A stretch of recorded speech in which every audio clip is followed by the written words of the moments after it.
Hi everyone, this is Marilyn Crump, expert dream catcher, business coach and mentor, creator of the Dream Success Strategy.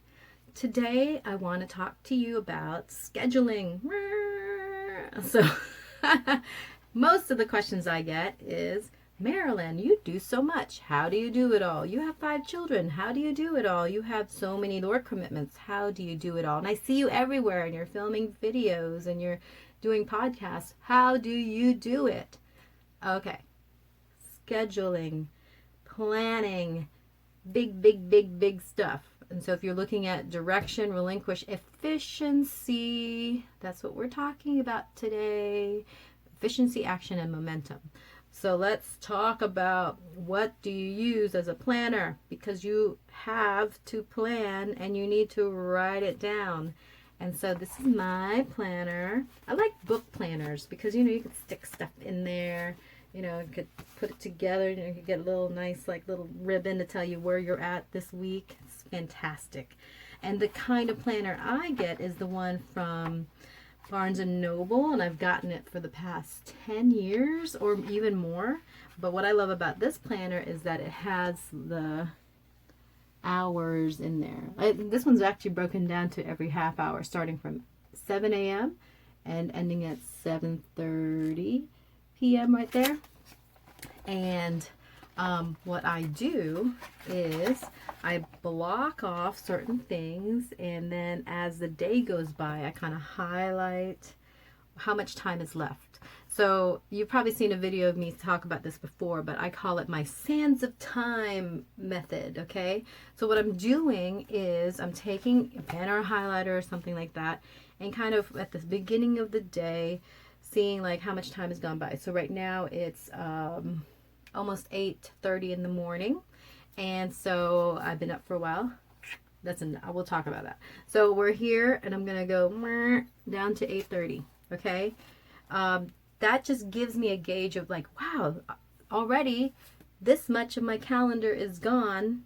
And then when I take another measurement and gauge again, maybe around 11, anytime you get to a stopping point, you want to say, how far have I gone through my day?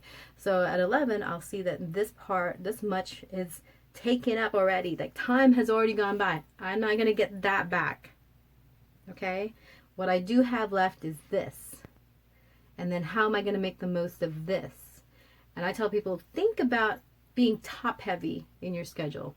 How can you accomplish a lot more up here so that this will be a little bit more easy? I try to move my schedules accordingly, give myself time to be flexible.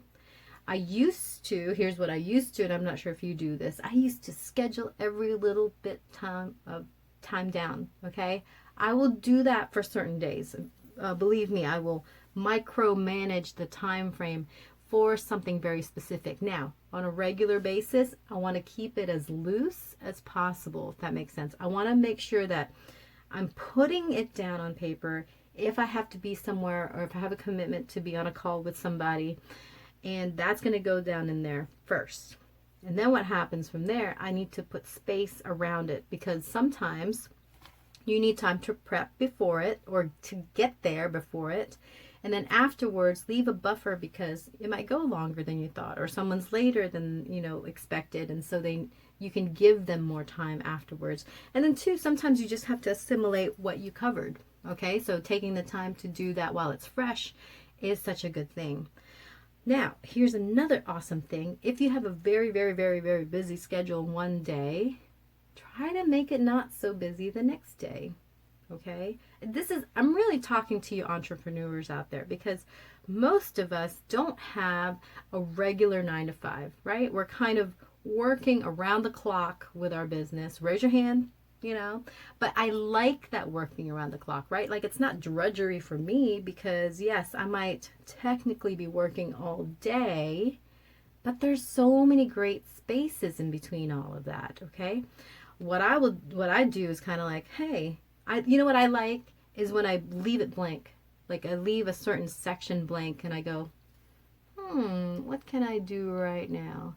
And I like taking things into consideration, as if I'm just discovering the world for the first time. I might say, you know, as I look out this window, the rose bush needs tending to. I think I'm going to go out for about 10-15 minutes within this time frame and chop a little bit, weed a bit on the rose bush, make it look amazing. Like, it's kind of like free exploration, free art time. I might sketch something, I might read something, I might like watch something. I love having that space in my schedule. And if you're like, well, Marilyn, I work a 9 to 5. How do I do that? All right, well, you know, in your lunch hour, is it the same thing? Sorry, I'm messing with my hair today. Is it the same thing day after day that you do at lunch?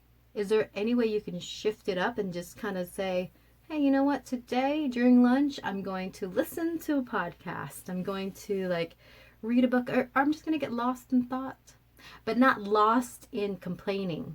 The worst thing you can do with any of your free time is like giving into any kind of negativity, watching stuff that's not good for you. So, you know, I fell into that trap yesterday. I was up for a little bit and I'm like, oh, let me scroll through Facebook.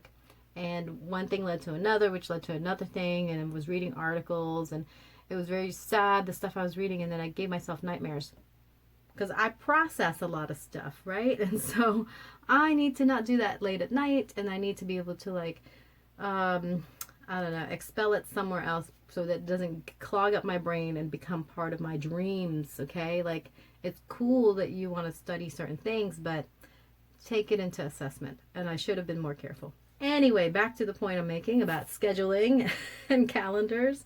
One thing that I like to do in the beginning of the year, and one thing I really like about this calendar too, is that it gives you like the week count. So like say August 19th, that's week 34.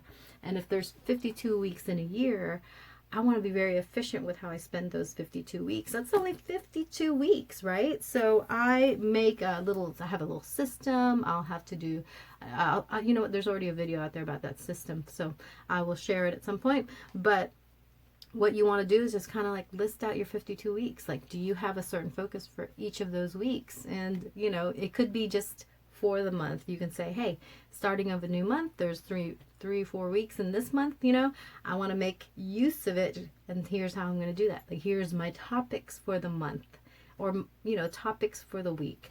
Why not? Like, give yourself kind of a really fun, like, you know, shell to like exist in.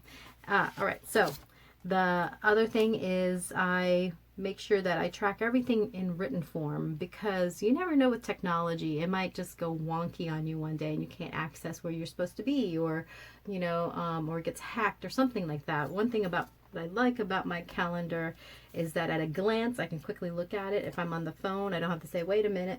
It's right here. I can like flip through it and kind of say, oh, this is nice. And it's just instant. Like, I love seeing like instantly that in 1 week that I did a bunch of check marks, and then, you know, blah, blah, blah, like, let it look messy. Like, it doesn't have to look like super neat.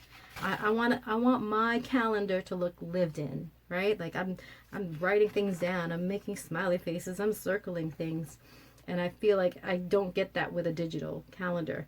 Now, do I use a digital calendar for other things? Well, yeah, sure. I mean, if it's like good for booking people, if it's good for like some certain follow-ups and you want to get reminders on your phone, alarms, that's awesome. But I tell ya, try having one of these written planners, okay? Like, it's changed my life, and it's part of this whole like commitment to yourself. And when you could see your own writing and you can just resonate with like, hey, you know, like that check mark looks pretty strong there. And I like seeing my life, like if I stack all my calendars together and seeing like, wow, that's pretty cool. Like how certain things have been consistent for me, and then other things, oh, I gave that up a long time ago. That's fascinating. That's still in there. Like, I don't think we assess our digital stuff as much as we do our tangible stuff. Think about the photos that you have in your digital storage. Like, how often do you actually go and scroll through all of that and look at it? However, the stuff that you display on your walls or the things that you have printed in an album, so much easier to access and share, and like, you know, everybody can gather around. It's not hurting your eyes. Like, this is great and low tech. And then if I'm like vacationing somewhere and there's no Wi-Fi, hey, I can have my calendar and still plan good things, right? I just love my planner. Fall in love with a planner. That's my big suggestion to you, and you would definitely love it. If you have any questions about like what I do here, feel free to write in the comments below. I would love for you to subscribe to here. I'm trying to reach a goal, whoop, whoop, whoop. And if you can help me reach that goal, that would be so amazing. And then if you want to join me in the community that I lead, it's called the Dream Success Strategy Community, and for short, I call it the DSSC. So I would love to see you in the DSSC. And there's masterminds in there. We have discussions. I have like more tips on scheduling and efficiency and different things that I post in there just to love on my members. So that is going to be something fun if you want to check it out. All right, again, subscribe, follow, share, do everything you want to do so that you can, get these different timely messages in your inbox, and I hope that you are continuing to live your dreams.